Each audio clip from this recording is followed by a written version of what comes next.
friends, welcome back to another episode of GM Philosophy in the Morning. I'm the GM Philosopher, and today we're continuing with my three-part series on basically the stories of my favorite, most successful epic level campaigns. Now you can find episode 1, I'll link it here, and for episode 2, you can find it linked here. And this is going to be episode 3, so there's going to be a little bit of background information that if you didn't watch those videos, you might not know 100% what I'm talking about, but it's totally okay.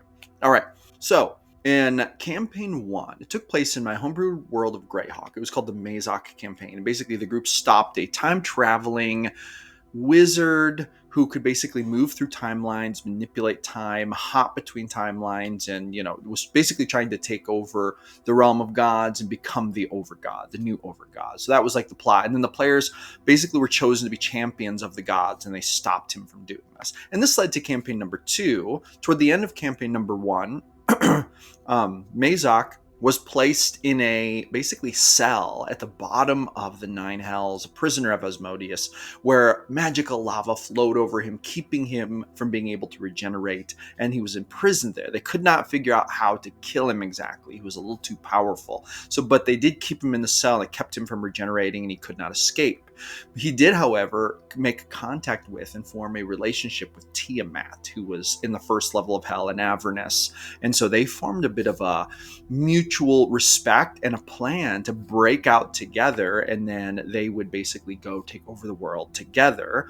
They both realized they were going to need each other's help to escape, but they were going to need a little outside help too. So what ended up happening was they ended up bringing in the help of Kenji Kuzoka, who would go on to become the White Dragon. And the way he was roped into this was that Tiamat stole his daughter and basically manipulated him into becoming one of the greatest enemies the world had ever known, and he almost took over the world, except for the player characters were able to stop him by dropping iron whales from space onto his headquarters, vaporizing him and most of his army, and then battling the prematurely summoned creature he was going to use in his attack. But it was thwarted, the players won, and balance was once again restored in the homebrewed world state of Greyhawk.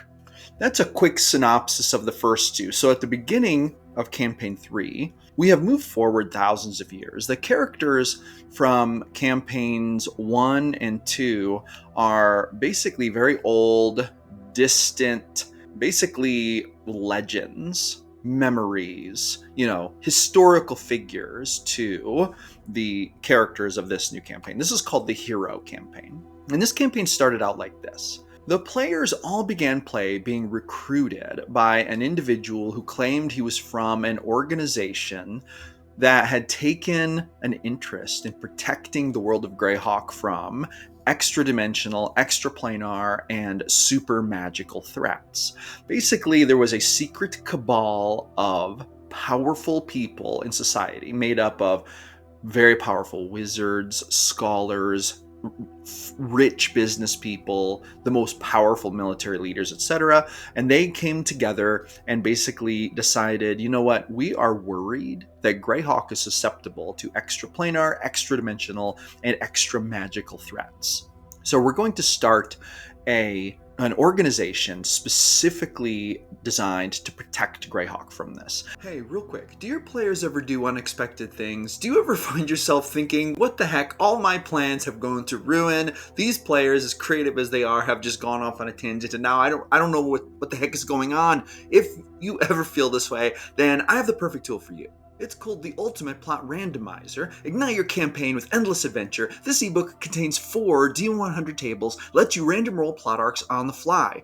Roll on the hook table, the complication table, the climax table, and even on the wild and wacky table to add plot elements that your characters would never see coming. I give this ebook away for free to everyone who joins my email list. It's just my way of giving back and saying thanks to you and giving away a resource that, to be quite honest, I use nearly every single time I play and every time I session prep.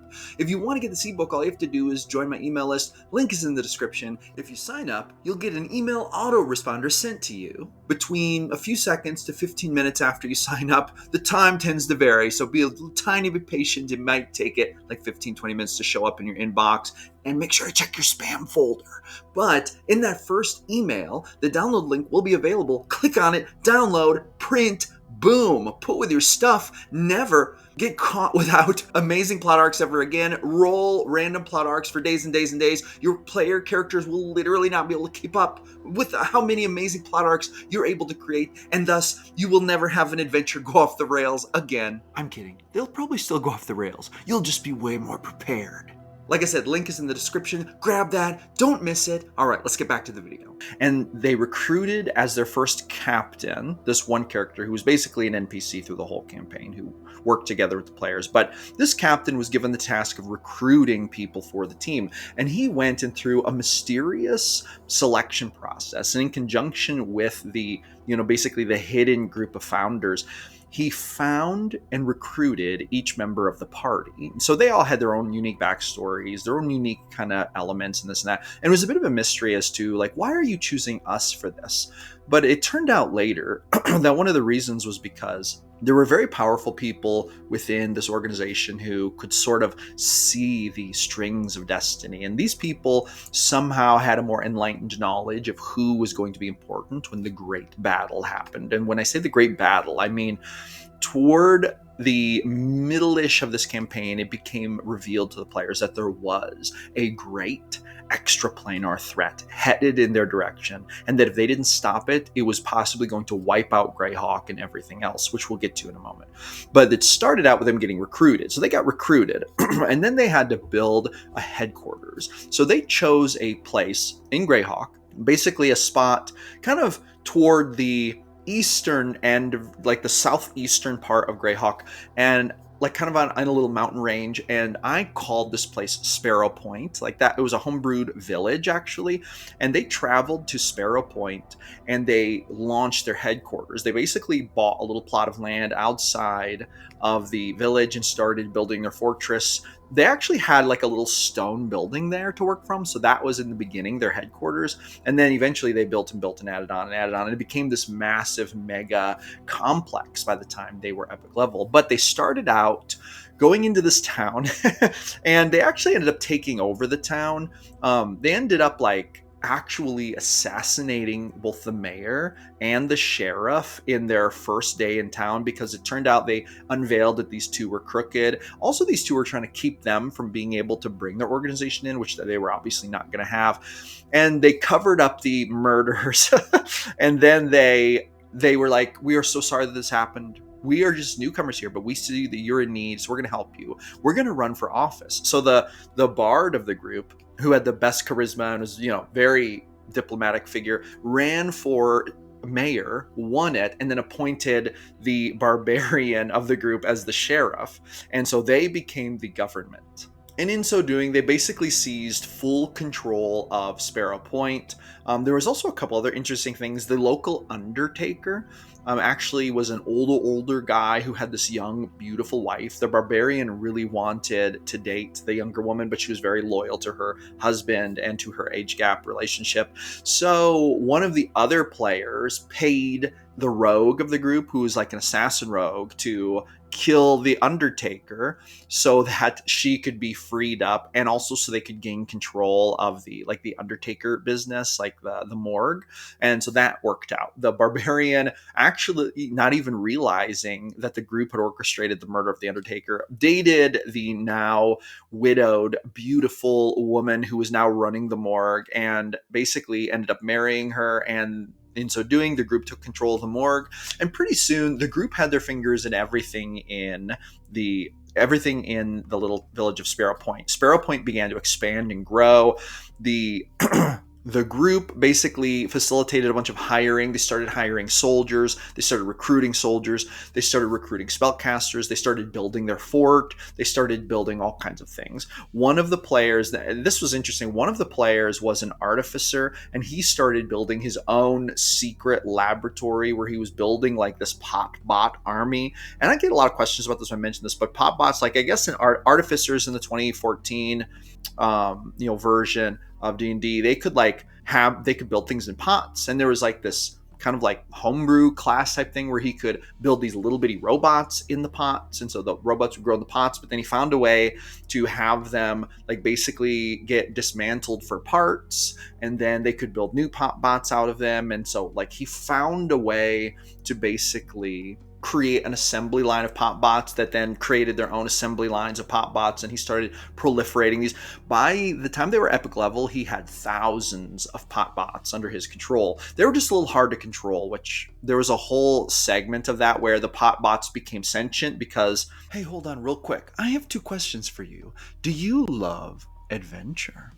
Do you love random roll tables? If so, then I have the perfect ebook for you. May I present the GM Philosopher's Ultimate Adventure Generator, 163 random roll tables on 310 printable pages governing nearly every aspect of adventure creation. If you love creating adventures and rolling on plat arcs to keep it fresh and new, then this is the ebook for you. Created in ultimate GM Philosopher fashion with random roll tables literally for days and days and days. You will be able to use this ebook to inject freshness into nearly every aspect of your adventure creation. Look at these chapters: selecting the adventure theme, defining the main quest, choosing the setting or location, identifying the main antagonist, determining key NPCs, generating obstacles and challenges, adding complications or plot twists, and more. And in every single chapter, there are all kinds of random tables. Let's take a look at chapter 1 just by itself. Selecting the adventure theme, we have an adventure genre table, we have a primary theme table, setting, environment, tone and mood, secondary theme, cultural inspiration, magic level, tech level,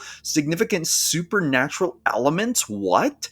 Conflict scale, moral alignment, temporal setting, unique adventure hooks, and guess what? If we scroll all the way to the bottom of this chapter, a D20 table of plug and play adventure theme ideas, literally adventure themes you can just plug and play with. And that's only in chapter 1. There are 16 chapters in this book, and many of those chapters have D100 tables. There are over 20 D100 tables in this book. Being one of the newest GM Philosophy products, this ebook, The Ultimate Adventure Generator, is available right now for just $5.99. For just $5.99, you can get 163 random roll tables on 310 print-friendly pages, and guess what? It's available right now on my personal bookstore. Link is in the description, and if you purchase this, not only will you be getting literally random tables for days, but you'll be supporting an amazing channel run by small creators who are trying to make a huge difference in the TTRPG space and really bring a fresh element to it and make the game better for game masters everywhere. So don't delay, grab that in the description. You're not going to want to miss it. I'll see you on the other side, and make sure to roll a few D100s for me while you're at it.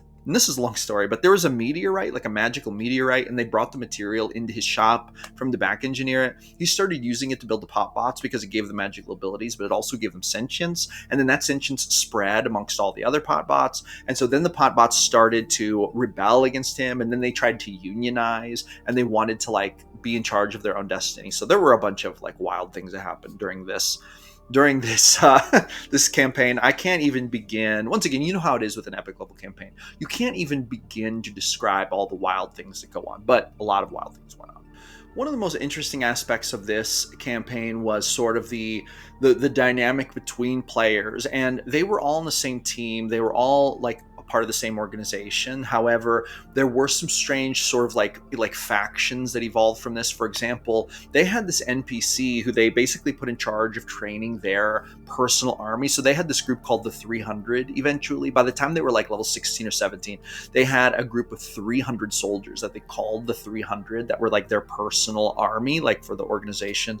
And basically what this army did was they trained to be the most elite of the elite. And they had this really roughneck human girl named Vyrock who kind of spoke with a Russian accent, and she was like a fighter, and they put her in charge of training them and basically trying to level up the combat part of it. But it turned out that Vyrock was so hard on them, and she built like kind of a faction of soldiers at the top who kind of like really went hard on the soldiers at the bottom, and the soldiers became disgruntled and resentful. And there was like the situation where they actually rebelled at one point, and the rebellion had to be squashed. So there was like a lot of like political things, but there was Vyrock, and then there were the people who were with the 300, and the Chad, who was the barbarian guy. He was like in that camp because he was like the commander-in-chief of the 300. And then there was the guild, the artisans guild and the bards guild, and then the bard of the group, Fayril, he was like in charge of that. And then there was like a hospital that one of the characters had built. One of the characters was actually I actually think they were a wizard, but they started a hospital and started training nurses and stuff. And so this character basically built a hospital, and actually, strangely, they actually ended up, and I can't remember the exact circumstances, but they ended up creating a whole new species from this like poisonous goo that this one character threw up when they had gotten infected with this strange like extra dimensional poison. Turned out that it grew into this thing, and if you shone sunlight on them, they would grow, and they grew into these like Gumby creatures. And so there was a whole race of these creatures, and they were specifically dedicated to medical technology. And so there was basically, they were Gumby creatures, but they called them Goombas. And so they were like, so basically the player who ran the hospital had an army of Goombas who were all like battlefield medics, surgeons, nurses, etc. So there was like this whole thing. And then the artificer had all these pot bots. And what I'm trying to say is all of the players worked together, but they all had their own departments within this organization, and they were the organization tasked with protecting the world from extraplanar threats. So they also got like pretty big stipends of gold and support from outside, and they would use it to build their own resources and things. So they were quite wealthy by the time they were in the mid-teen levels, like 14, 15, 16th level. They were quite wealthy and could pretty much launch whatever kind of project they wanted. But it got to a point where they all wielded like pretty significant amounts of power personally, and there were a lot of tense politics between them. For example, there was an era where the barbarian and the 300 were very distrusting of the artificer and his potbot army. They were a little afraid that the potbot army was going to get out of control, and there were some really tense moments where they almost came to blows, like combat, but they were always able to come to the table and diplomatically solve it. And that was sort of the theme of that campaign, was a lot of different characters doing different things, bringing unique strengths to it, but then at the end of the day, it was sort of like the Avengers. They came together. Now, with that being said, let's talk about the threat they faced. So toward the beginning of this campaign, and I'm not going to go through the specifics of this, but let's just put it this way. The White Dragon in Campaign 2 had a plan 2. He basically disappeared after the events of that campaign. He slipped through Asmodeus's grasp and was able to remain uncaptured. He also launched a plan where a secret, like, double agent was able to infiltrate the castle that was holding Mazaak. And through a series of like sabotage, like sneaky, nonsensical things, this internal working person was able to send a little bitty bit of a magical body part down through the lava, which when it got to Mazaak immediately recognized that it contained some magic, and that little bit of magic, that little bit of extra help, that little bit of power was all he needed. He seized it, and he used it to stop the flow of lava for just a couple seconds. But in that couple seconds, he was able to regenerate to an incredible degree, and because he could manipulate time, if he even got one chance to regenerate, he could basically fully regenerate. So he basically came out of that place swinging, killing pit fiends, just bringing the whole castle down in a rage. And the very first place he went after escaping was to Avernus, where he set Tiamat free. Now, when he did this, he basically stood before her and said, "I'm going to choose to trust you. Do not double cross me, and we will lay all of this to waste, and you will rule down here, and I will become the overgod." And then she said, "I agree." So he set her free, and then there was this crazy scene where, as they were escaping, the White Dragon showed up to help them. So it was like the three of them battling all the devils who were basically fighting a losing battle to keep Tiamat and Mazaak contained. By now, the genie was out of the bottle. It was a massacre. Without the fortress to hold Tiamat and without the cell to hold Mazaak, and with the White Dragon's help, there were literally not enough forces powerful enough to even threaten them. Asmodeus didn't even make an appearance, realizing he would probably be killed if he tried to face all three of them. And of course, the gods were not going to come down here to help, and it was all happening too fast for them to react fast enough.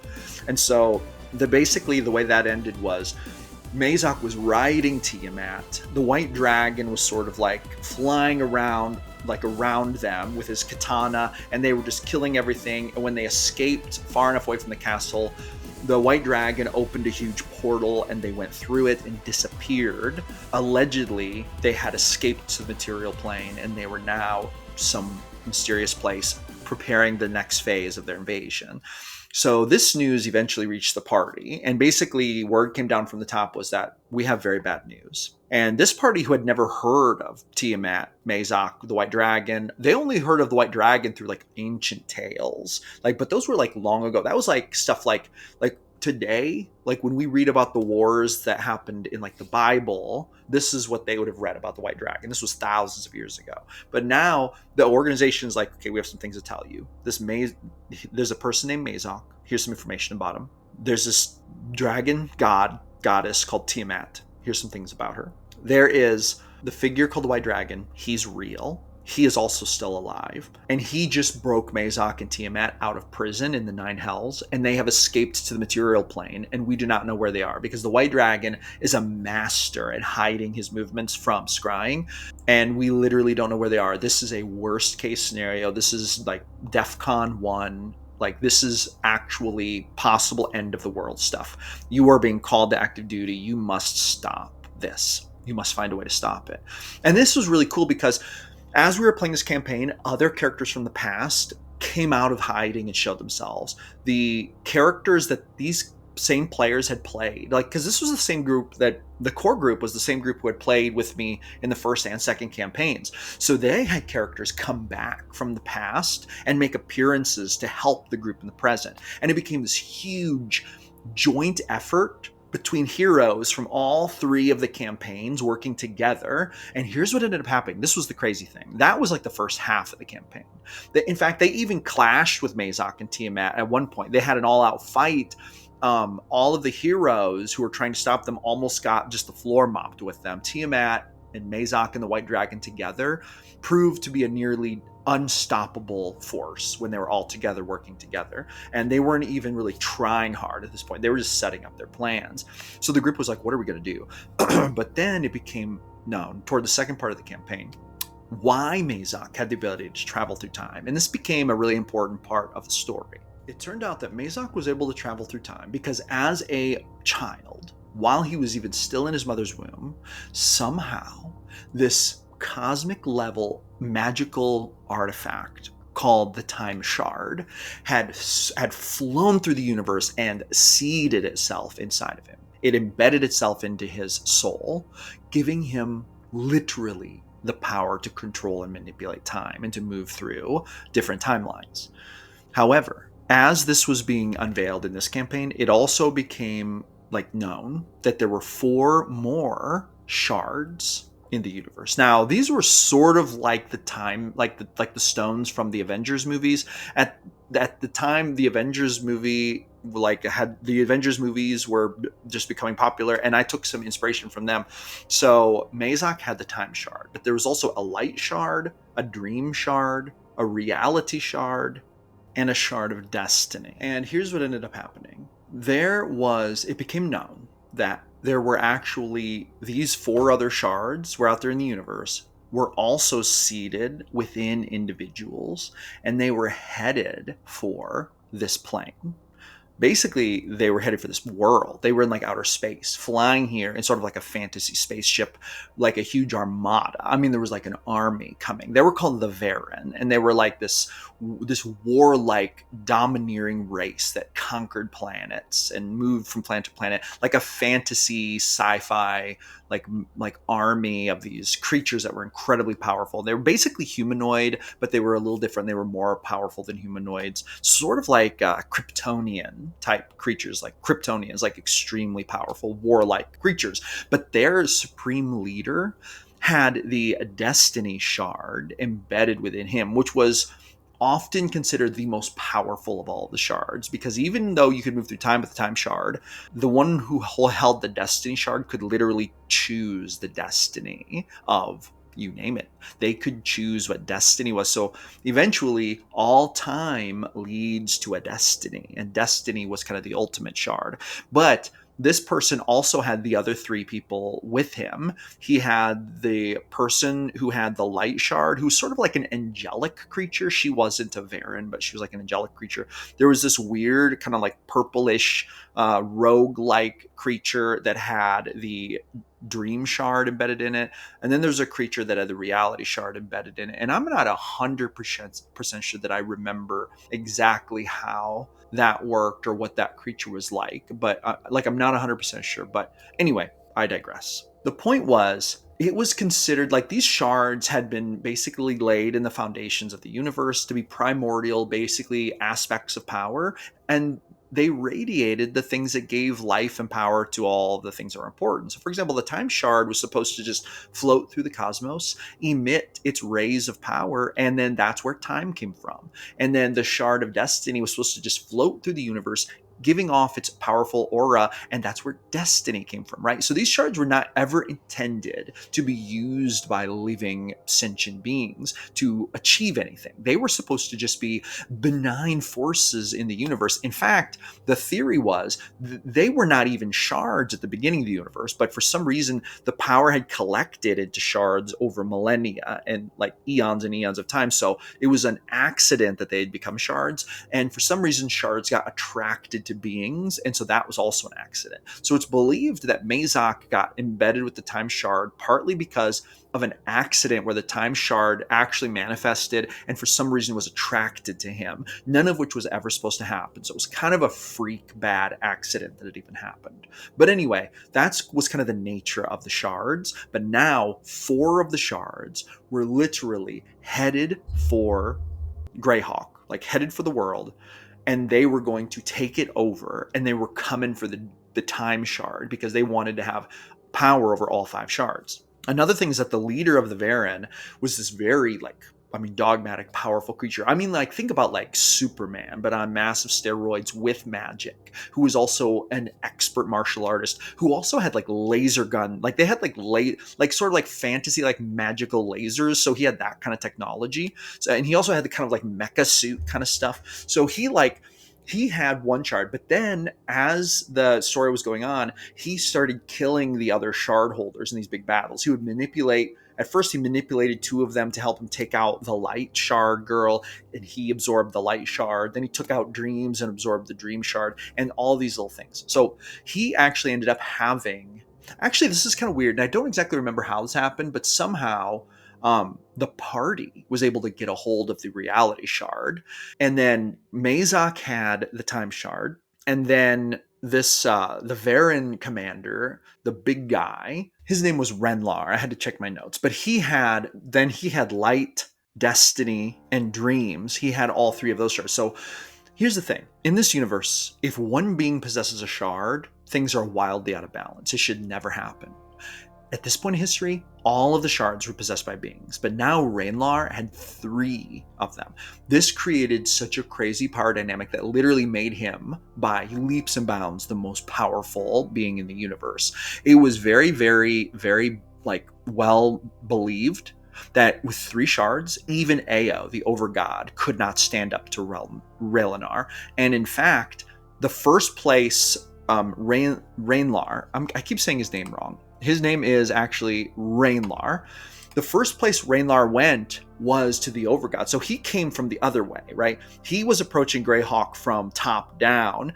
He arrived at the Overgod's world first. He came crashing in with his invasion force. Their armies clashed, and then he came flying out to fight Ao. Raynlear did, and they had this huge battle in the throne room of the Overgod's temple. The Overgod just got beat to smithereens and killed. Raynlear took over his place as the Overgod and began ruling from there and orchestrating his invasion of the realm of gods. So he was going to kind of have to go through the realm of gods in order to get down to Greyhawk. But at that point, Greyhawk wasn't even important to him. What he was after was the time shard. Now, meanwhile, down on the ground, as these things were all happening, Mazaak, the White Dragon, and Tiamat thought to themselves, okay, we're not going to be able to stop Raynlear anymore. He is too powerful. He has defeated Ao. There is no chance of us stopping him by ourselves. We have to change our plan. Rather than just trying to continue our plan to take over the world, we're going to have to beat this guy. But we can't do it alone. So they ended up halfway through the campaign, roughly, maybe around levels 14, 15. So it wasn't halfway through the campaign. It's more like 3/4. There was a meeting between the heroes, which that's what they came to call themselves. The player characters, they were the heroes, and in fact they became the hero, which was the where they would all morph. This is so funny and so awesome. It was so epic. They would all morph together in this one celestial like body that would have all of their abilities, but it would be heightened. And that's how they came to like fight, was in their most powerful form. They would all morph together and become the hero. So they would like, one of them would control, like they would all kind of control their different aspects of it. Like, the spellcasters would cast spells out of the hero's body. The fighters would launch attacks using the hero's body. Right. So it was just like that. But anyway, the hero, but only the player characters, only they could become part of the hero. So that was like very special. And they were like chosen. They were like, it became realized that they were actually Greyhawk's mightiest heroes ever. And even the former heroes, the ones who had stopped Mazaak the first time and those who had stopped the White Dragon, basically were like, listen, we're going to help, but without the hero, we cannot stop Raynlear. We cannot stop Raynlear. So Mazaak came to the same conclusion. He was like, I've traveled all through time. I've traveled from the beginning to the end and back again. I've seen it played out many, many different ways. There is no scenario where we beat this enemy without the hero. So he, Tiamat, and the White Dragon got together with the hero, which were the player characters, and they made a treaty. They said, we are going to work together to save Greyhawk, to save the realm of gods, and to save the realm of the Overgod from this outside invader. We're going to take the shards and we're going to seed them back into the universe and reinstate balance. That was what they all agreed to. Mazaak agreed to this very begrudgingly because he wanted to become the Overgod, but he realized that this might have ruined his plans. He realized that he might have to give that dream up in order to keep everything from being obliterated by this Raynlear character. Tiamat was pissed about this. She realized she was giving up her possibility to become ruler, but she also was wise enough to know, I will be ruling over Ash and I will be dead if Raynlear is allowed to possess all of the shards. And then the White Dragon was actually pleased with this because the White Dragon wanted to see everyone working together. So this was a good thing. And then the hero, so they started this cautious relationship and they made a plan. They petitioned the gods and they said, gods, we're going to stop Raynlear, help us. But the gods were so untrusting that they were basically like, no, we will handle him. When he comes here, we're going to stop him. But the hero and Mazaak and Tiamat and all of them, they were basically like, no, you don't understand. He possesses 3 of the cosmic shards. You cannot stop him. But the gods were like, we're not letting you up here. We're not letting Mazaak up here. We're not letting Tiamat up here. We're not letting the hero up here. We're not letting any of you up here. No. We don't trust you any more than we don't trust Raynlear. So the hero and Mazaak and White Dragon and Tiamat launched an invasion, their own invasion from Greyhawk. They opened the path of gods and they walked the path of gods through the in-between. They did there's a bunch of wild stuff that happened in there. And they invaded the realm of gods, getting there before Raynlear's forces were able to get there. They went up in there. They had to fight all the gods' armies. They had to go in and face down the gods themselves. And they single-handedly went through each god's fortress and realm. And they defeated each one of them.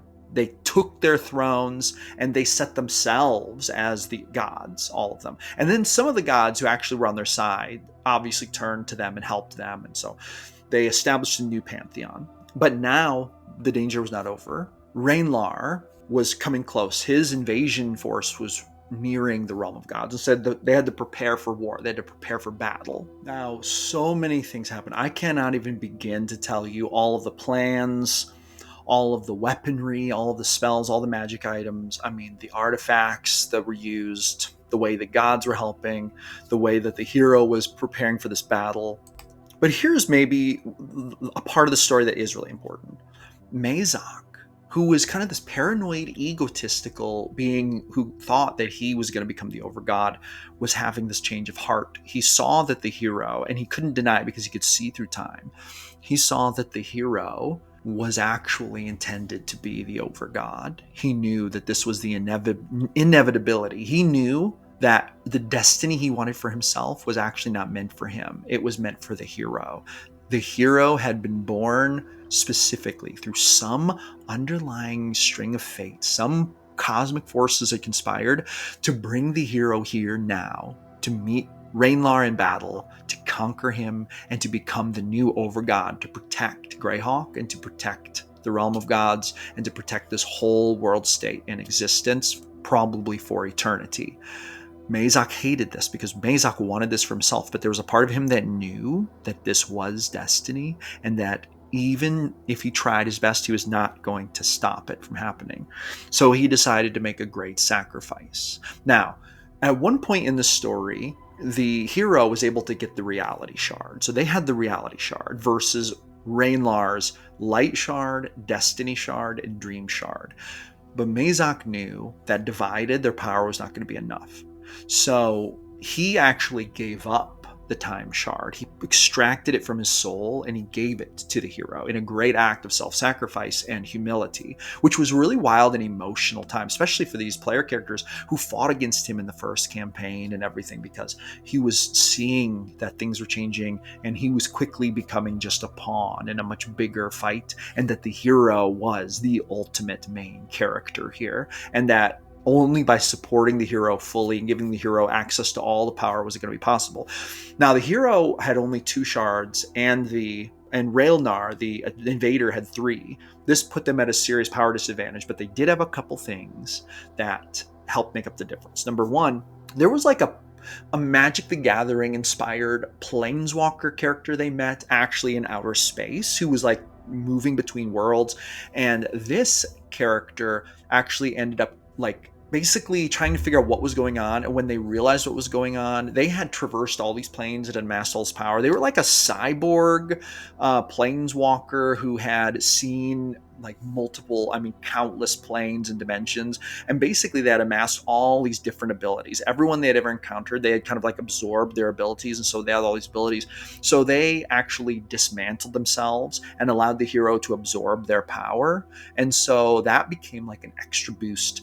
This is kind of a wild thing, but there was also like the power of a dying star in like a laser gun. And this is so wild, but they had gone to this there was a whole space expedition at one point during this. So they had gone to this like outer space thing where there's this like complex where there was an old ship that had once been fueled by a star that had died out, but they captured the power of that star and put it in a weapon and realized this weapon was so destructively powerful with one shot that it could maybe even like one shot a godlike figure. So they had this weapon. They gave it to Wendell the Mad actually from campaign 2. He like put this in his cloak and was like, I'll pull this out when the time comes. And then they had another thing they had found also in outer space. They found what was like a godlike telepathic being who actually decided to help them. And she was like very ancient and very wise. She was blind, but she was like a god level telepath. So she actually helped them. They also had this weird creature they met in the in-between who could like basically imprison people in like a mind prison. And she was extremely powerful. So she was helping them. So the hero had all of these different pretty powerful sources to help make up the difference between the shards, and then they met for the battle. Raynlear attacked the realm of gods, and the hero flew up to meet them in the air. The initial first crash sent shockwaves over the whole plane. All of the forces of the hero were trying to get shots in, but really what it came down to was the hero was the only one who could even possibly stand in front of Raynlear. But there was one interesting thing that happened. That telepath that I told you about a moment ago, and that figure who could basically kind of imprison people in a mind prison, and Mazaak, the 3 of them actually attacked Raynlear first, right before Raynlear was launching his attack. And they did this for a reason. The hero was busy absorbing a bunch of this like power from different things and preparing for the attack, but Raynlear was going to get the jump on the hero. So these 3 went up and they basically fought Raynlear for 1 round. They survived for 6 seconds.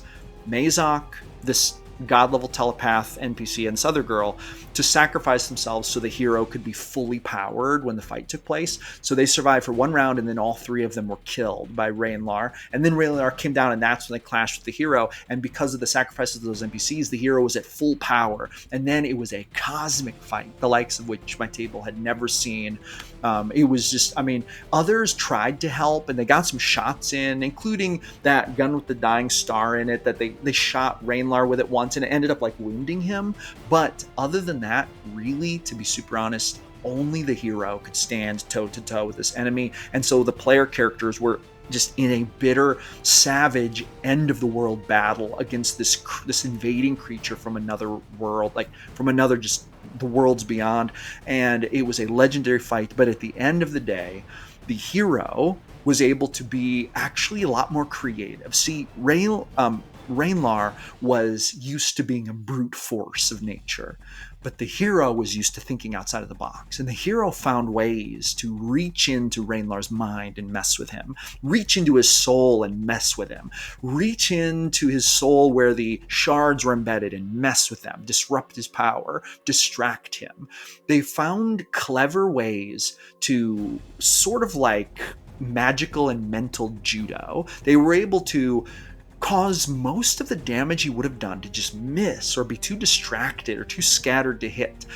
What happened was the hero realized they couldn't meet Raynlear punch for punch. He was physically stronger than them, but they had more capacity because they were many beings in one body, and he was only one, and they were able to think basically 7 times as fast. They were able to do 7 times more things than he could. They had all these different, maybe slightly weaker abilities, but so many of them. Raynlear got to a point where he could not keep track of everything, and he was getting confused, and he was getting beaten and weakened, and eventually the hero gained the upper hand, and they slammed him to the ground in a crater that leveled entire cities, and like cities in the realm of gods, because this is where this war took place, was in the realm of gods. And they ended up, at the end, beating Raynlear down to a pulp until they literally beat the shards out of him and absorbed them into themselves. And then they killed him. His fleet, they saw what happened, and they immediately bent the knee to the hero, or those who didn't fled as fast as they could, seeing their commander die. But most of them bent the knee and basically were like, oh, no, you're in charge. We submit. But then at the very end, an interesting twist happened. At the very end of the fight, the hero absorbed all of the shards, and they became omnipotent, omniscient, all-knowing, all-seeing. And then they ascended to the realm of the Overgod to solidify their status as the Overgod. But already seated on the throne was Mazaak, and they could sense the essence of all of the shards in him as well. He had also absorbed them. But how could this have happened? This had been part of Mazaak's plan all along.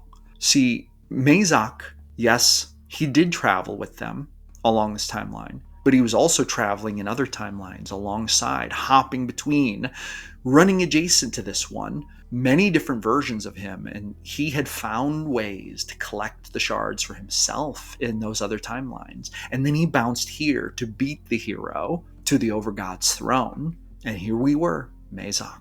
The villain who started it all, powered by all 5 shards, versus the hero who is now omnipotent, but had just defeated Raynlear, but they stood against each other. And then there's this moment where Mazaak looked at them, and then he looked at himself and he said, this was all along a plan that I had. I thought that I could maybe help you and work against you in different timelines. However, in seeing how you have worked as a true hero to save this world, to save this universe selflessly, it has changed me, and I've realized that I don't have the passion for it anymore.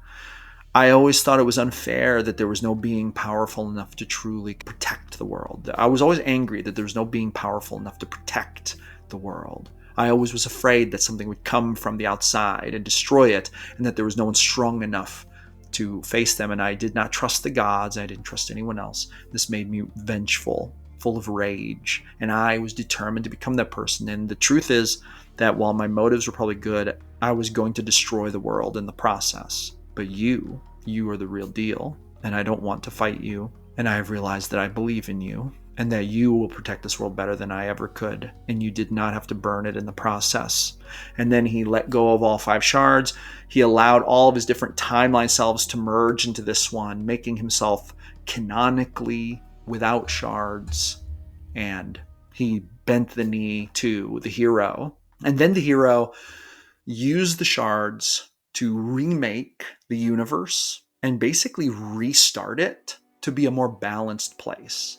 And there's a lot more I could say about that, but that's where we led to the Regenesis world state. That's now my homebrewed world state, the one that I run all my games in. That world state came about as a result of the hero remaking the universe, basically trying to make it a better universe where the gods were not so powerful. The gods were tied to specific continents, and mortals had more power than ever to live their own lives, to choose their own destiny. The shards were pushed back into the cosmos and absorbed by the cosmos as they should be. Balance was reinstated, and the hero, so legend says, was dissipated as well to be no more. Because even this is what the legends say, this is what the lore says. The hero, in their infinite wisdom and their all-knowing power, realized that a power as strong as them shouldn't really exist in the universe, because that in itself was out of balance. So they sacrificed themselves to restore balance to the universe, realizing that they had no place in this new universe they were creating, because their very existence there would tip the scales of balance. And so ends the 3 campaign arc, which lasted about a decade to play. Campaign 1, the Mazaak Campaign. Campaign 2, the White Dragon Campaign. And Campaign 3, the Hero Campaign. And that is my story. And my players did it all, and it was so much fun and super awesome. And now we are playing our first long-term campaign in the Regenesis world state, and I'm super pumped about it. And we're actually playing tonight, so I'm going to stop recording and I'm going to go get ready for the game. Thank you all for coming back for another episode of GM Philosophy in the Morning. Here every single day, creating videos about the best game in the world, D&D. I'll see all you awesome people on the next one.